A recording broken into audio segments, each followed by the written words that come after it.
Okay, it's Thursday, February 14th, 2019. It's 4 p.m. We have a quorum, so I will call this New Ulm Public Library Board meeting to order.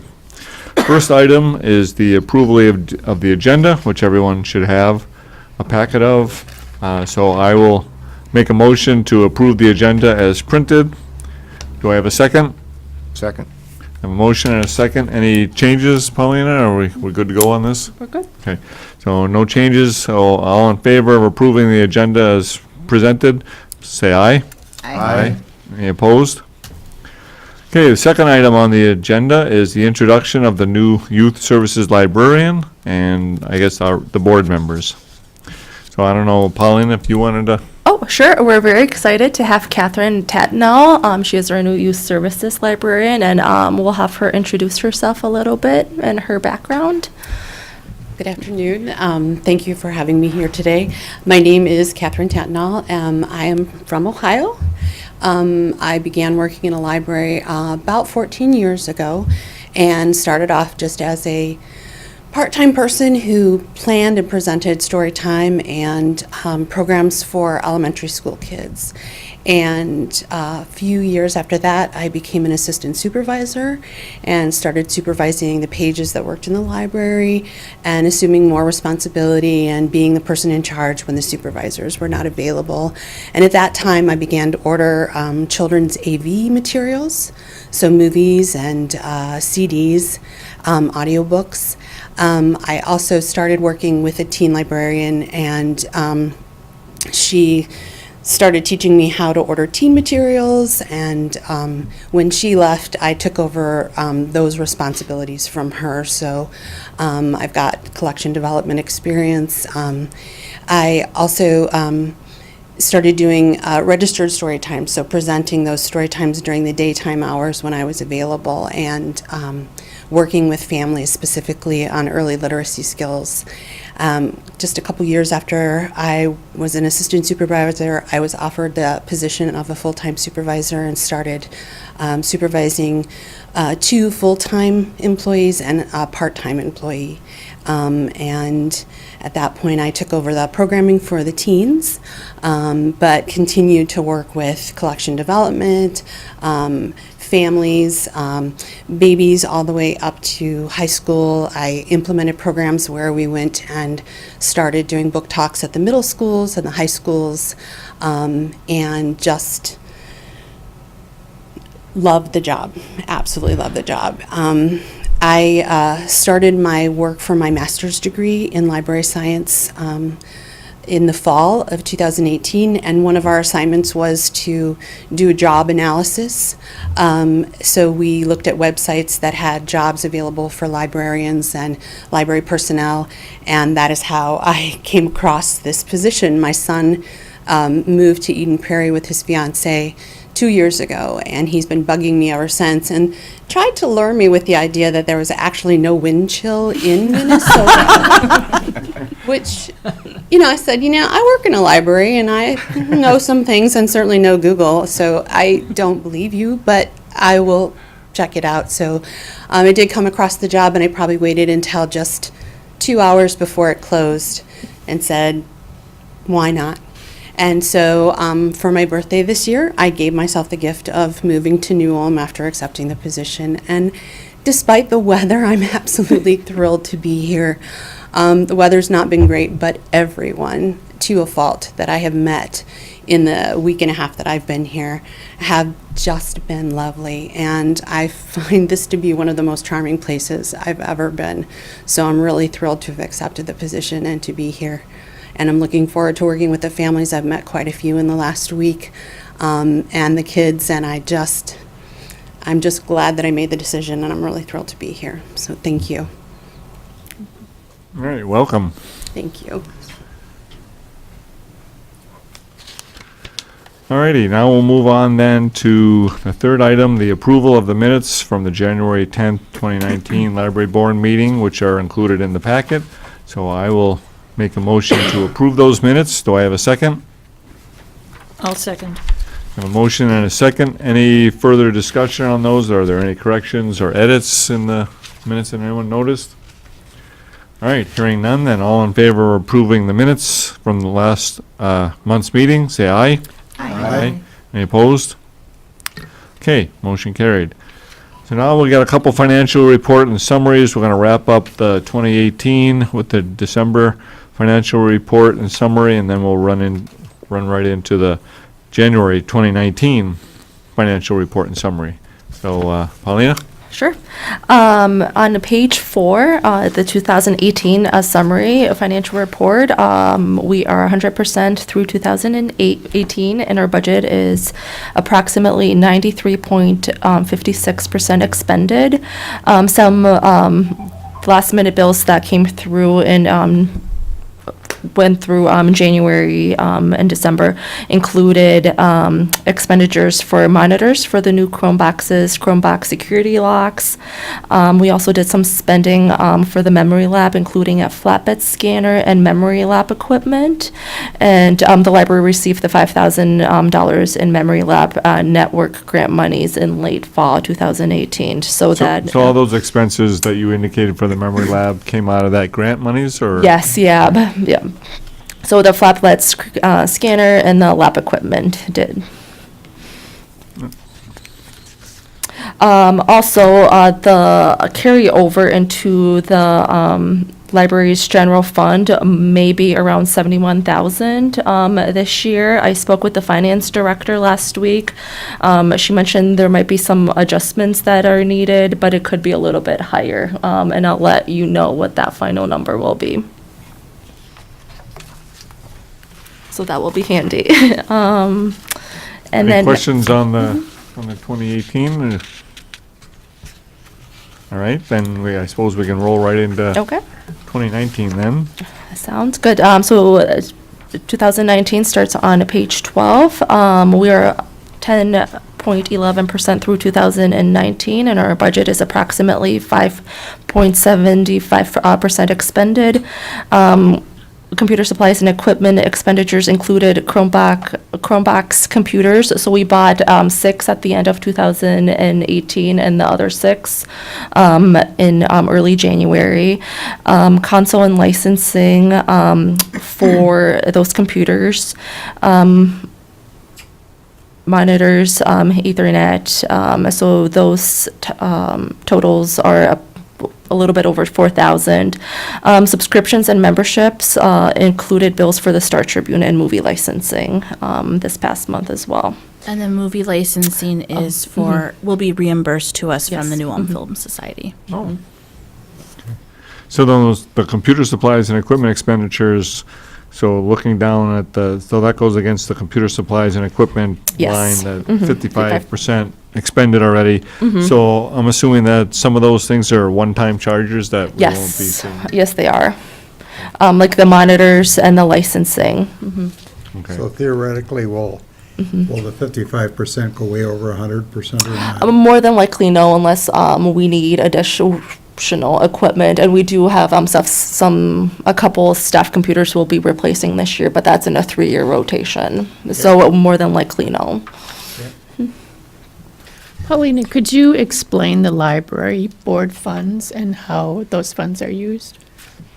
The library, the general fund. Right. Sure. I just noticed it. Oh, yeah. So that is some carryover year to year, I believe, that was unspent. And then we will need approval from the library board when we need to use those. They're not in the general yearly budget. Okay, is it funds, do you mean for this board could decide to use those funds? Yes, In yes. certain ways, okay.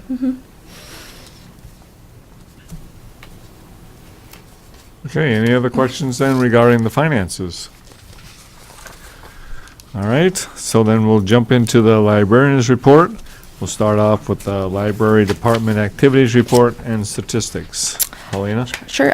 Those start on page 20.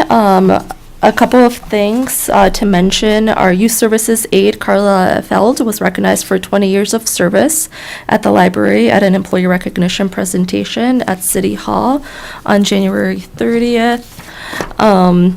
the reference librarian and I had a check-in with Siobhan Hagan, the coordinator for the Memory Lab Network. We will be working with a curator, on February 23rd, more than likely, depending on weather. She will come out from the University of Minnesota to help us set up the Memory Lab at the library, so we're very excited about that, and just to have a little bit more guidance in terms of how to do that. Federal tax forms have started to arrive, and staff is available to print forms upon request for state forms, as the state no longer supplies them. And free tax preparation is being held in the lower level of the library again this year as a partnership with the United Way. It's staffed by trained volunteer tax preparers, and we get many calls asking for information on that. And like mentioned, Catherine started on February the 1st, and we're very excited to have her on board.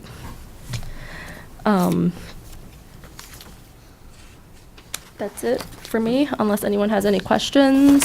So for the tax preparation services that are being offered, are you finding that the number of calls and questions have gone up because of the fact that, Minnesota didn't incorporate the federal tax changes that were enacted in 2018? I'm not sure. I know I talked to one of the volunteers the other day, and he mentioned that they had over 400 people last year that they helped do tax preparers. I don't know. April might be able to answer that. I know we get numerous calls a day, just to either for the phone number or just for some information.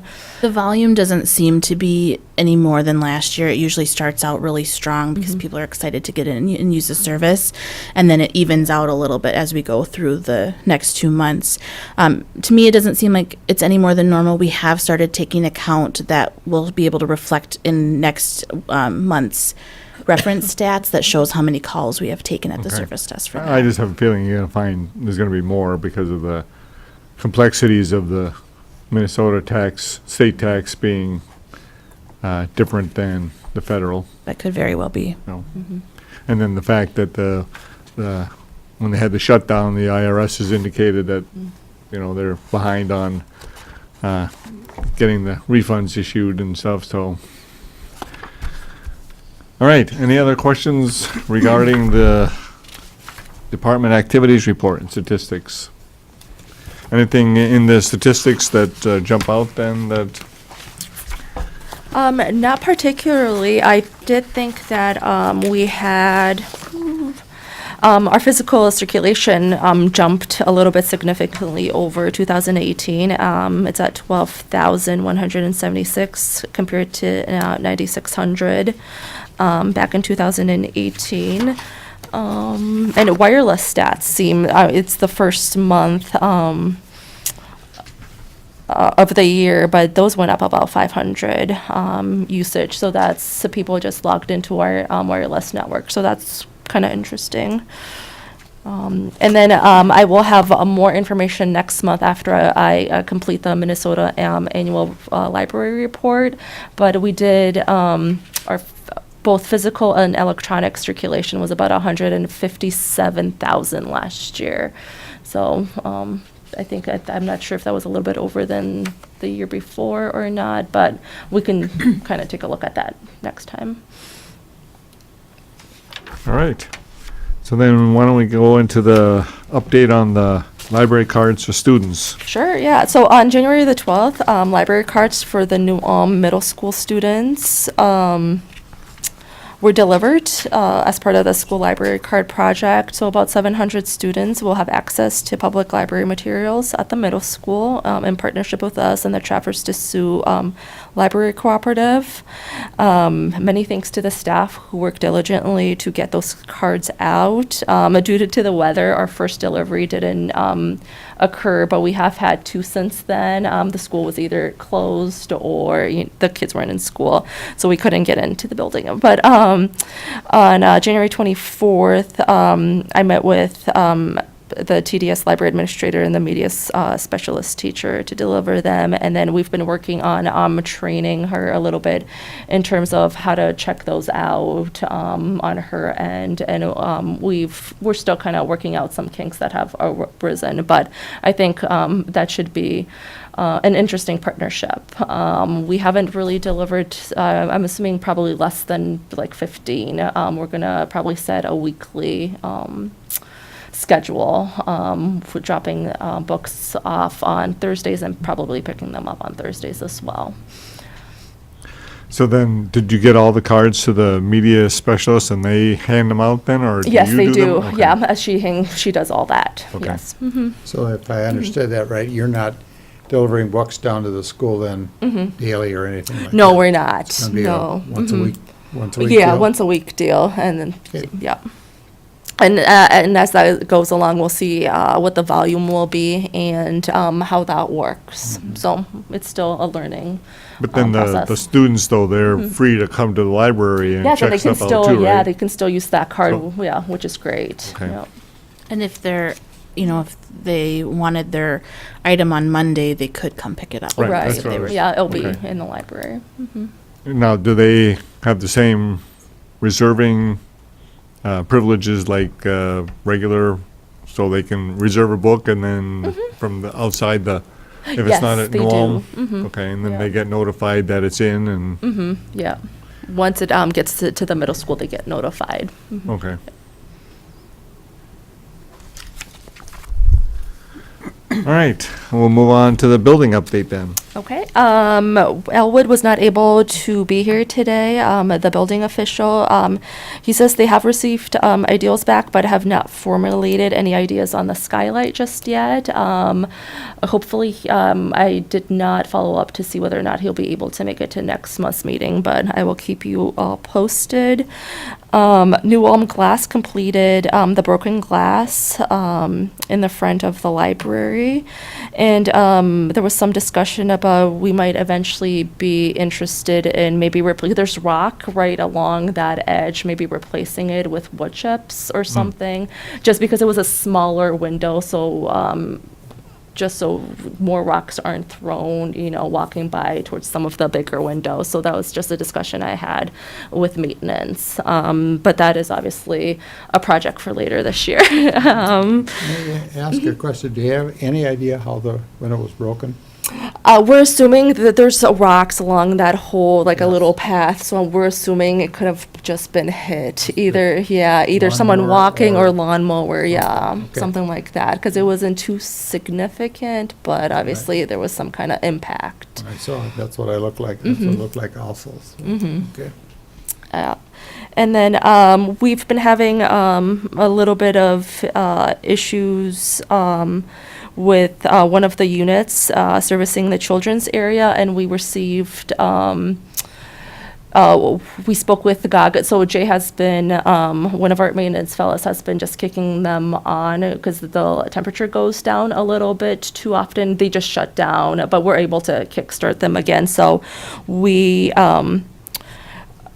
contacted GOG, and they will more than likely be replacing a motherboard in one of them in the next, when they get the part, I think, which will be soon. So hopefully those will work. But they are, I believe, I spoke with the building official, and he says once the weather gets a little bit nicer, they'll go up there and kind of see what the age of those are. There's the one in the children's and the one at circulation, but we only had an issue with that one once this past winter, especially when it got so cold a little bit. We were kind of keeping an eye just so they were running, just so it wouldn't go down too low. And those might be close to guesstimating over 10 years old. So they'll for sure know when they go up there to investigate more. So that could be potential expenses kind of further down the line. Yep. Okay. All right, any questions regarding the building update? Yeah, did we finish the installation of that mop sink in the basement? Yes, we did, and that's all completed. Yeah, thank you for the reminder. Okay. Yeah. And then the concrete work that we had done to prevent the flooding. I suppose with the cold weather, you won't know until we have some kind of thaw, I suppose. right? Yeah, we haven't, nothing Yeah, has. throughout the fall after it was completed, we didn't see any leaking Yeah. into the basement storage Okay. area, which is where we were having issues. So once we have the spring thaw, that'll really be the test of it. But so far, so good. Yeah. Okay, good. All right, and then strategic planning. Yeah, I just put that on as an invitation. We can revisit it next month, whether or not the library board wanted to make any adjustments or changes to anything on there. Just we can revisit it yearly, just as a checkup, if that was fine with you. Okay, Some of the things that we have on the agenda for this year includes evaluating the children's space. So with the addition of our youth services librarian, we can get that committee started up again. I know they were met a couple of times. We'll be doing carpeting, examining current programs for all ages, for gaps in variety and subjects, identifying new program partnerships, and ensuring a trained staff. So those are what's on our agenda, but we can revisit some of that too if, and gain your input next month. okay. All right, then we'll go on to programming. April? All right. On February 19th, Tuesday at 6:30 p.m., we have the Civil War Roundtable. Dave will be presenting for us again. He'll be discussing the Union encampment at Fredericksburg. On Thursday, February 21st at 6 p.m., we have the Becoming American documentary film and discussion series. That's the first date in that series. It will go for 6 Thursdays in a row, concluding on March 28th. That was the Becoming American grant that we received through City Lore and the National Endowment for the Humanities. So we're reaching our program dates now.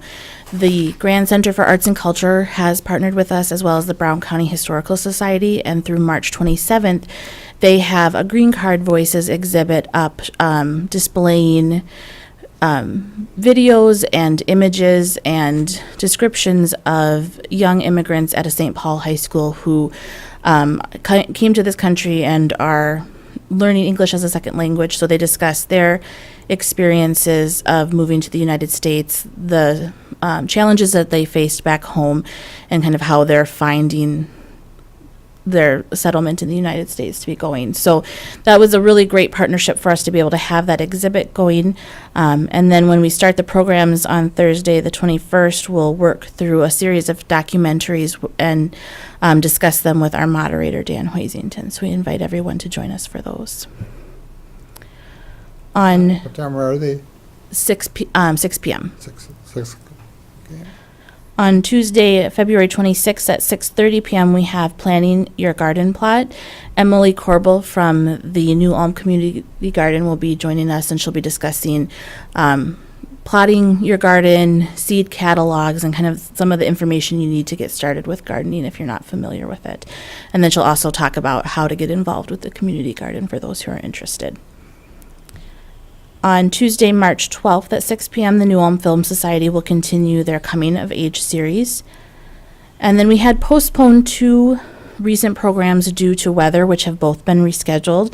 The Castle Midwest of Somalia documentary screening and panel discussion that was originally scheduled on January 29th will now be Friday, March 1st at 1:30 p.m. 1:30 p.m. And we're partnering with Castle. Midwest of Somalia is a documentary exploring the experiences of Somali immigrants to Minnesota and their experiences. And we hope to have a panel of Somali Americans coming with the producers of the film to discuss their experiences. And then on Tuesday, April 30th at 6:30 p.m., we have rescheduled the Boy in Blue program with authors Julie Schrader and Bryce Stenzel. They'll be coming to discuss their new book, which is about the Boy in Blue statue that is in Lincoln Park in Mankato. And they'll discuss the history of that and the restoration of the statue, as well as how the New Ulm Battery was involved in that. In upcoming children's programs, on Monday, February 18th at 3 p.m., we have our No School movie show. So kids and families are invited to that. on Saturday, March 2nd at 10 a.m., we have the NARN visiting the library. So they'll share crafts and stories with us and activities for children. And children will also have a chance to meet the NARN with their mask off. So it's a little bit of a welcoming way to get to know the NARN. And then on Saturday, March 9th at 1 p.m., we have a Wandagog birthday party that is co-sponsored by the Wandagog House Association. We'll be doing a special story time reading of a funny thing, and then we'll have crafts and treats as well. All right, any questions for April? All right then, so we'll move on to the action items. We got one today, resolution number 2019-03, which is found on page 29. And this is for the approving support for the MLA/ITEM platform for the 2019 Minnesota legislative session. Every year, the Minnesota Library Association, MLA, and the Information and Technology Educators of Minnesota, ITEM, develop a platform for the state legislative session. Attached is the 2019 draft platform. The platform will be finalized shortly before the Library Legislative Day on February 26, 2019, and will have as many specifics, including dollar amounts and bill numbers, as possible. The increase in support for regional library systems is important to the City of New Ulm and to the New Ulm Public Library, as the Traverse des Sioux Library Cooperative, our regional library system, needs the funding. The library relies on collaboration and sharing with the other libraries in our region and across the state.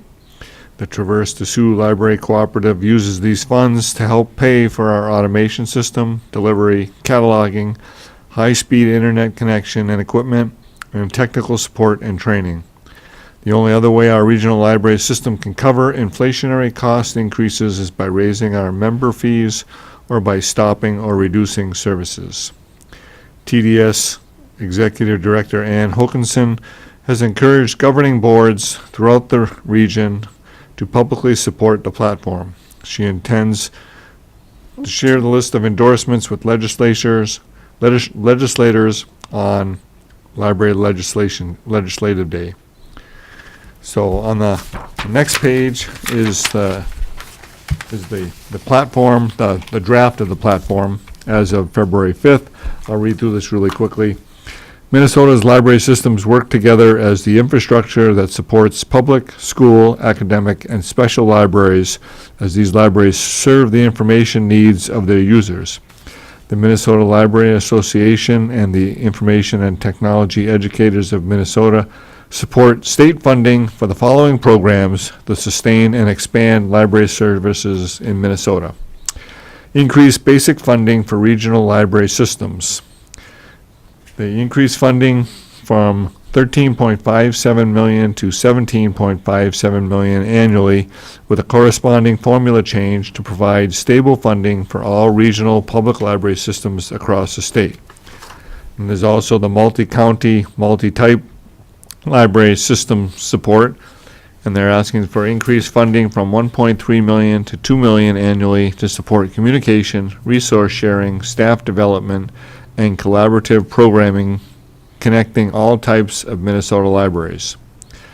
They want to create a grant pool for library media specialists, so the MLA and ITEM support funding a grant pool to enable school districts to increase access to licensed library media specialists in districts that face a shortage of licensed media staff.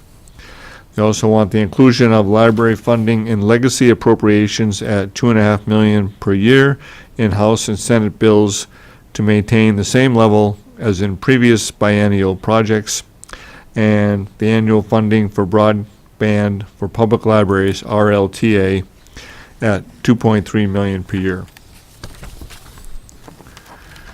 So, having read that, I will entertain a motion to approve support for the MLA/ITEM platform for the 2019 Minnesota legislative session. I will make a motion to approve the resolution number 201903. I'll second. I have a motion and a second. Any discussion, questions?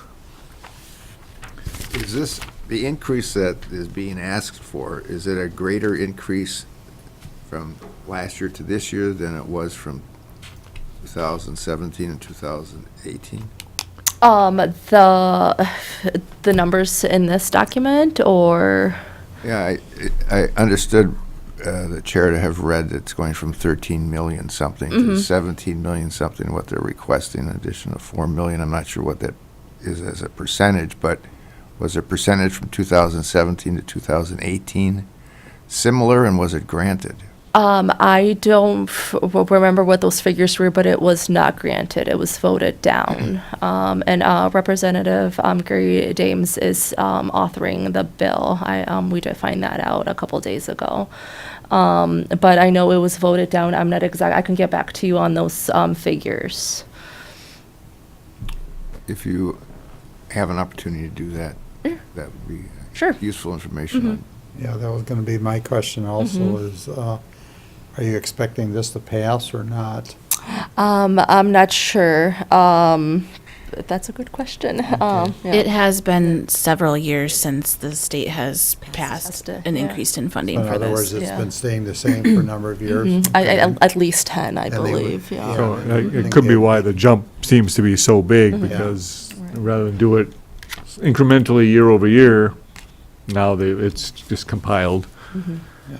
And then, do you know if all the other libraries that are being in the area that are being asked to support this, do they all tend to vote for supporting this? I believe so, yes. I know I've spoke with the library director at Hanska, and she was approaching her library board as well. But I have not heard from the other ones here in Okay. Brown County. But overall, Traverse de Sioux libraries have garnered support. Well, when you go before the county, it's usually united anyway. isn't Right, it? yeah.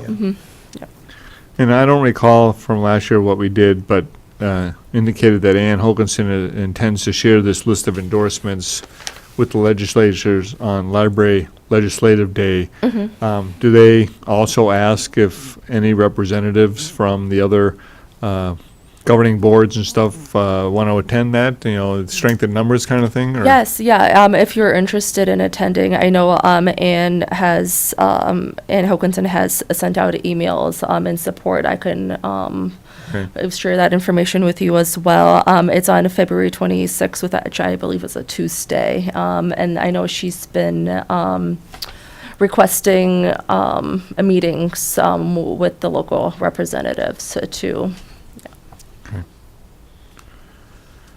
Yeah, the idea is the more support we can have represented Right. there would make a stronger case for the increase. Especially from non-librarians or staff as well, the public or advocates. Okay.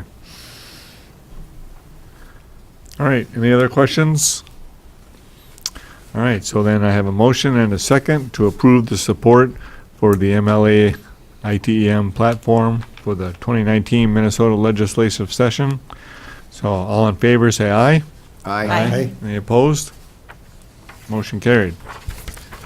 All right, so nothing on the other business? Nope. Okay, so I guess we're adjourned then. Oh, and thanks for the candy. You're welcome.